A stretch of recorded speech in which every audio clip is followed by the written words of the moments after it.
रहीम। अस्सलाम वालेकुम व्यूअर्स, कैसे हैं आप? उम्मीद है सब खैरियत से होंगे और मज़े में होंगे। आज मैं आपको आज मैं नहीं, आज आपको मेरा बेटा कैरेमल एग पुडिंग सिखाएगा और ये इतनी मज़े की है कि मैं आपको क्या बताऊं। जैसे ही अब्दुल्ला ने बनाई हमने ठंडी करके उसी वक्त खा ली। ये बहुत टेस्टी बनी थी और आप भी ज़रूर बनाइएगा और मुझे फीडबैक ज़रूर दीजिएगा। और आइए बनाना स्टार्ट करते हैं। आज बोलूँगी मैं, अब्दुल्ला ने कहा था कि मामा आप बोलेंगी मैं बनाऊँगा, तो इसलिए मैं साथ साथ आपको बताती जाऊँगी। इसके लिए जो हमें चीज़ें चाहिए वो ये हैं: 1/4 कप शुगर, इससे कैरेमल बनेगा। 1 कप मिल्क, 1/4 कप शुगर, ये पुडिंग में जाएगी। 1 टीस्पून वनीला एसेंस और 3 एग्स लेंगे। चलें आइए बनाना स्टार्ट करते हैं। पहले कैरेमल बनाएंगे। ये देखें अब्दुल्ला ने पैन में शुगर डाल दी है, इसे हम मेल्ट करेंगे या फ्लेम पे। ये देखिए चीनी मेल्ट हो गई है और कितना खूबसूरत कलर आ गया। अब हम इसे निकाल लेंगे। चले अब पुडिंग का बैटर तैयार करेंगे। अब हम पहले इसमें मिल्क डालेंगे।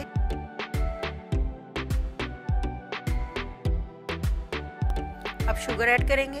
चलिए अब हमने चीनी को अच्छी तरह से मिक्स करना है। अच्छी तरह से मिक्स करके फिर हम अंडे ऐड करेंगे। चलिए अब हम इसमें एक एक करके अंडा डालेंगे और साथ साथ मिक्स करते जाएंगे।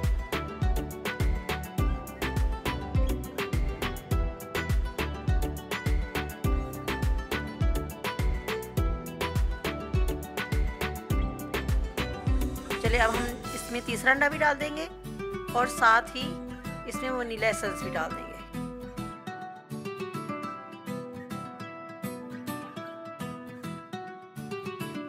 चले इसको अच्छी तरह से मिक्स करके इसको 1 या 2 दफ़ा छान लेंगे ताकि अगर कोई लम्स वगैरह हो अंडे वगैरह का तो वो सारा निकल जाए। ठीक है, ये देखें कैरेमल को अब्दुल्ला ने सांचे में सेट कर लिया है। अब इसमें हम पुडिंग वाला अमेज़ा डालेंगे। चले ये सारा बैटर इसमें डाल के अब फॉइल पेपर के साथ इसको अच्छी तरह से कवर कर लें। चले अब्दुल्ला ने इसको अच्छी तरह से पैक कर लिया है। चले पतीले में हम इसे बनाएंगे और पतीले में मैंने 3 गिलास तकरीबन पानी डाल के इसको मैंने गर्म कर लिया था। और अब पैन रख के अब मैं इसमें पुडिंग रखूँगी और फिर हम इसे ढक के 30 मिनट्स के लिए मीडियम टू लो फ्लेम के लिए छोड़ देंगे। पुडिंग हमारी कुक हो गई है। अब अब्दुल्ला इसे बाइंड करेंगे। चले अब इसका फॉइल उतार के इसको 1 घंटे के लिए हम फ्रिज में रख देंगे।